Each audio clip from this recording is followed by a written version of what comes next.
that,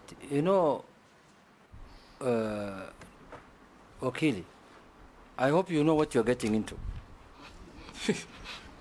Because this Ministry of Education is not a joke. This is something very big all over the country with a lot of problems.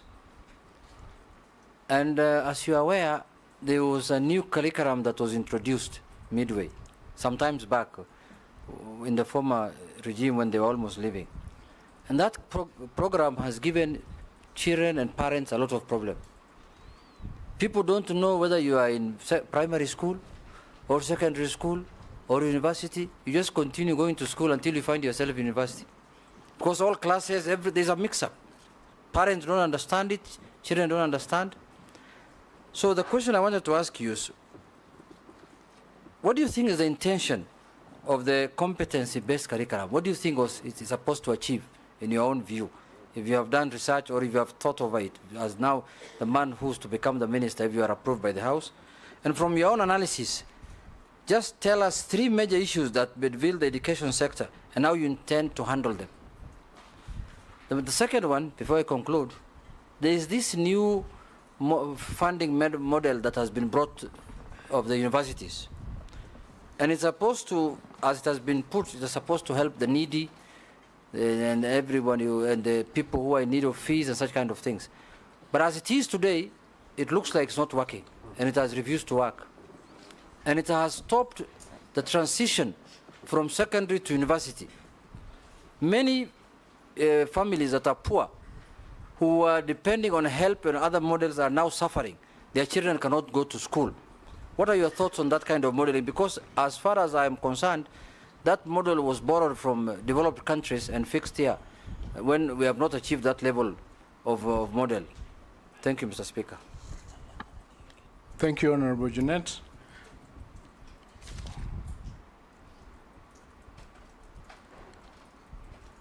Now, the question that you ask on the 3 main problems that are bedeviling the education sector is a very important question. And in my view... First, I ask you whether you know what you're getting into. I'm coming into it. I'm coming into it, and that's why I've started with that one.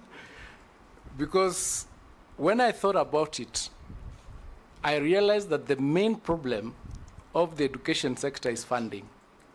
Each and every problem that you can identify in the education sector, its root is funding. Funding in the sense that there is not sufficient money to cover all the programs and all the students in the country. So then, I asked myself, just like you've asked me, do I know what I'm getting into? Is this something that I need to do to get in there? And I said, somebody has to do this job. So, if you find that I'm suitable to take this position, my thoughts are the only way to solve the problem bedeviling the whole sector is to find a way of raising enough funds to ensure that the provisions of the Constitution with respect to education are covered. When I thought about it, I realized that there has not been a clear audit to find out, for instance, how many students do we have who need resources? How many funds do we have that cover these students? How many organizations are giving various assistance to these children? How many people are contributing every day towards the school fees of these children in the country? In other words, how much money is the whole country spending on education? So that we can come up to a decision on how that money can be harnessed in order to service the education sector and ensure that all the children in the country actually get free education as stipulated in the Constitution. So I said I would take up the challenge and work with all the stakeholders to find a solution to the funding problem. The second problem that I realized needs to be tackled is there are a lot of good policies and good laws in the education sector. But I realized that perhaps we are not adhering to those particular policies. What do I mean? I mean there is nothing in the education sector that is not provided for, but people are not obeying, or they are not faithful to those policies. So we have a problem of implementation of those policies, hence the need to find a way of ensuring that implementation is up to date. The question of the new curriculum-based, the competency-based curriculum that came about, it actually started in 2012. The 844 system, it came to replace the 844 system, which was basically exam-based. Exam-based in the sense that you have children doing exams. When they don't pass, the ones who pass go to university or to colleges. The ones who don't pass lose their way in the middle.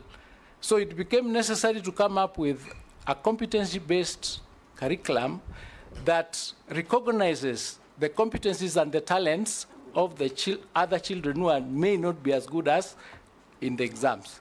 That is why it is a program that will help, that carries every child along. So it is a good program, but it has not been understood fully by all the parties and all the stakeholders. So one of the things that needs to be done is to unbundle the various elements of that particular CBC and have that information passed on to the public so that they can understand. So there needs to be a lot of sensitization in that area because we are now in that program. Yes, yes. Nelson, has he finished your questions? The new education funding model, I'd referred to it earlier.